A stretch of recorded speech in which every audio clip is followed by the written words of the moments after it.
Bonjour, là je fais cette vidéo pour présenter euh, comment s'articule le site web WebColf, euh, dont une application est intégrée pour permettre aux différents utilisateurs de s'enregistrer, de se connecter, de s'abonner, de créer des dossiers employeurs, employés, de créer des contrats, etc., etc. À ce stade-ci, les modules qui ont été plus ou moins bien travaillés sont des modules qui sont liés à l'enregistrement, la connexion, l'abonnement, la création des dossiers employeurs, des dossiers employés. Euh, le module de la création des contrats et le paramétrage des différents contrats est en cours et n'est pas finalisé, ce qui fait qu'au cours de cette présentation, il est possible que les liens qui se retrouvent sur ce module-là pourraient ne pas être cohérents par rapport aux besoins du client. Donc là, je démarre. Nous ouvrons le site web Welcoff et nous sommes à l'accueil. On peut cliquer sur le lien accueil et ça nous renvoie sur la même page d'accueil de départ. Si on se connecte pour la première fois, on clique sur enregistrement pour s'enregistrer. On introduit les différentes données qui nous permettent de s'enregistrer et on clique sur se connecter. Si on est déjà enregistré, alors on va cliquer sur déjà enregistré et on va aller sur la page de connexion. Ou alors on peut aller directement venir cliquer sur le lien de connexion pour y arriver. Comme on procède à l'enregistrement, on va donc cliquer sur se connecter. On se retrouve donc sur la page de connexion. On introduit notre nom d'utilisateur, notre mot de passe et on clique sur connexion. On revient sur la page de connexion parce que cette première connexion nous fait comprendre que notre nom d'utilisateur ou notre mot de passe est incorrect. Alors, ça nous suggère de réintroduire les données de connexion sans faire d'erreur. Ou alors, si on a oublié notre mot de passe, on peut réinitialiser notre mot de passe en cliquant sur ce lien-ci. Ou alors, ça peut sous-entendre qu'on ne s'est pas enregistré. Si jamais les données sont incorrectes, il est possible qu'on ne se soit pas enregistré et ça nous propose d'aller s'enregistrer. Donc, supposons donc qu'on est mal introduit et qu'on se souvient tout de même de son mot de passe.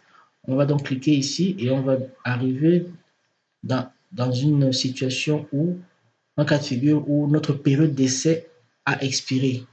Donc, ça a expiré dans la mesure où on s'était enregistré il y a 30 jours ou moins et que, bon, ben, passé ce délai, on se connecte tout de même, mais on ne peut plus avoir accès à rien du tout parce que ça a expiré. Donc, la seule chose à faire, c'est soit on se déconnecte, soit on s'abonne. Donc, supposons qu'on se déconnecte, on revient à la page de connexion de départ. La troisième possibilité de connexion nous permet d'aller dans notre compte et où on nous indique qu'il nous reste un certain nombre de jours de services gratuits et où on a la possibilité de s'abonner si jamais on voudrait déjà s'abonner après avoir utilisé les services dans un délai de moins de 30 jours en tout cas. Si on n'est pas intéressé par l'abonnement pour l'instant, on peut aller cliquer sur paramètres pour modifier son profil parce qu'on s'était enregistré, donc on a un profil et les informations qui sont déjà enregistrées, on peut choisir de les modifier et ensuite de valider. Et on revient sur cette page-ci où on peut encore aller à paramètres pour aller consulter une rubrique qu'on aurait créée à un moment donné ou à un autre.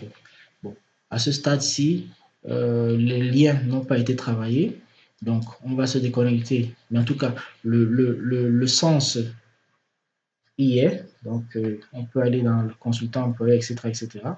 On va donc aller se déconnecter pour aller sélectionner l'option où on va s'abonner. On va se connecter et on va aller sélectionner un abonnement. Ici, j'ai oublié d'inscrire abonnement mensuel et abonnement annuel. Donc, ce sont les deux options qu'on a. Si on clique sur l'abonnement annuel, on pourrait très bien cliquer sur l'abonnement mensuel aussi. Mais bon, l'abonnement annuel, on va sélectionner le type d'abonnement, peut-être la carte Visa, par carte Visa. On introduit son nom, son prénom, le numéro de carte, le code à 3 chiffres, son adresse, sa date d'expiration, etc. et on valide. Si on s'est trompé, on peut toujours avoir la possibilité de choisir un autre type d'abonnement. On prend PayPal par exemple. Et ici, en commentaire, nous comprenons que quand on va cliquer, après avoir introduit toutes les informations, on va cliquer sur valider. Normalement, PayPal va certainement envoyer un mail de confirmation que le paiement a été effectué avec succès, etc. On peut aller donc dans notre boîte email, consulter le lien mail, le lien qu'on va cliquer qui va nous ramener probablement vers cette page ici. Et à partir d'ici, on va donc cliquer sur suivant pour passer à l'étape suivante. Et là, on a réussi notre abonnement et on peut donc commencer à créer les dossiers employeurs. On va donc créer notre nouvel employeur ici. Et ça nous dirige donc sur l'enregistrement d'un nouvel employeur comme personne physique ou comme personne juridique. Donc, je sélectionne personne physique. Et il y a des informations donc qu'on remplit en fonction des critères que le client a expliqué dans le cahier de charge. On va à suivant, on complète les informations et on valide l'inscription des nouveaux employeurs.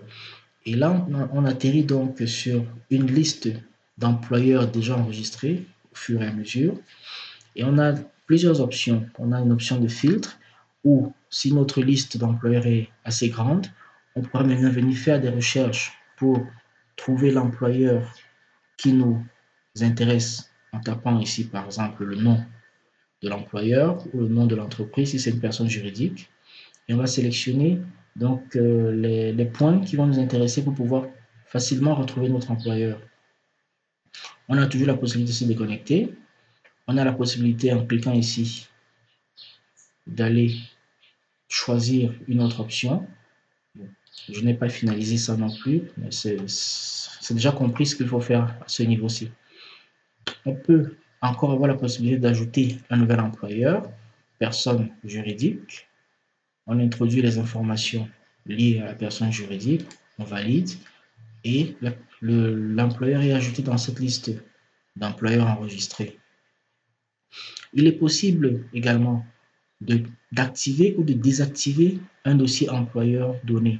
Pour ce faire, il nous suffit de cliquer sur l'employeur dont il est question. Là, c'est activé quand c'est en vert, c'est désactivé quand c'est en gris. Donc là, quand c'est activé, voilà les onglets qui s'activent aussi pour dire ce qui est possible de cliquer. On va donc cliquer sur désactiver et le vert va passer au gris pour dire que bon, on a désactivé notre employeur. L'employeur numéro 4, par exemple, on va l'activer. Donc, activer. Voilà, et ça s'active. Donc, voilà les possibilités qu'on a par rapport au dossier, aux différents dossiers des employeurs, la liste des employeurs qu'on a sauvegardé. Il nous est possible par la suite d'aller au niveau de service et de sélectionner les employés qu'on voudrait pouvoir consulter. Donc, lorsqu'on clique donc sur l'onglet employé, on nous oblige à aller choisir l'employeur pour lequel on souhaite consulter la liste des employés. Donc, c'est-à-dire chaque employeur aura sa liste d'employés et on ne peut pas aller directement consulter un employé si on n'a pas au préalable choisi l'employeur pour lequel on veut faire cette sélection. Donc, je vais sélectionner donc l'employeur numéro 4 et je tombe dans la rubrique des employés enregistrés. Bon, ici, je n'ai pas changé, sinon les différentes rubriques, s'il devrait plutôt avoir d'autres terminologies, le nom de l'employé, la profession de l'employé, etc.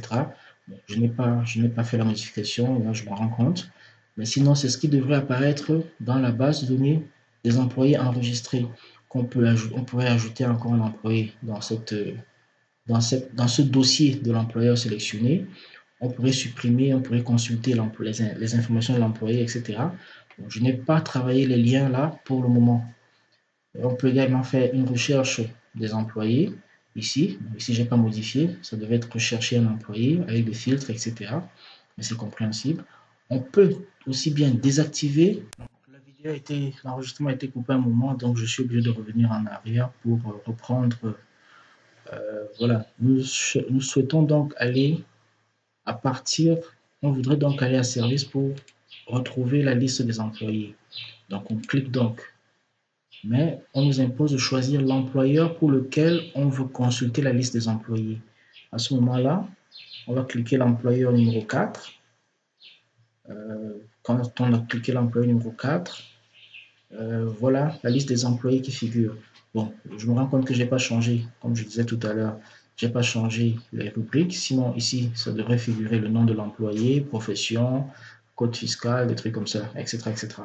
Bon, c'est pas grave, ça peut toujours être modifié au moment venu. Donc, à ce stade-ci, on peut faire les mêmes manipulations que pour la liste des employeurs. Donc, on peut activer ou désactiver un employé. Donc, le numéro 3, il est activé. On peut le désactiver. Donc, on le sélectionne et on le désactive. Donc, l'employé a été désactivé. On peut donc prendre le numéro 4. Les messages n'ont pas encore été changés. On le fera. On prend l'employé numéro 4 qui est enregistré. On le sélectionne. On l'active. Voilà, le 4 est activé maintenant. On peut également décider d'ajouter un nouvel employé. Parce qu'on est dans la liste des employés enregistrés qui figure dans l'employeur numéro 4 qu'on avait sélectionné tout à l'heure. Donc, on va ajouter un nouvel employé et nous venons donc dans cette rubrique-ci où on inscrit les informations liées à l'employé suivant, les adresses liées à l'employé, etc. Et on valide. Et donc, l'employé est enregistré dans notre base de données dans la rubrique de l'employeur 4 qu'on avait sélectionné tout à l'heure. À partir d'ici, donc, on peut, qu'est-ce qu'on peut encore faire? On peut aller à service, je crois. Employé, donc ça dit contrat n'a pas encore été activé. Le lien qui nous mène au contrat apparemment n'a pas été activé. Donc on va passer liste des employeurs. Donc on va passer manuellement à contrat pour le temps que j'active le lien pour les contrats. Et là, on se retrouve donc dans le dossier employeur numéro 3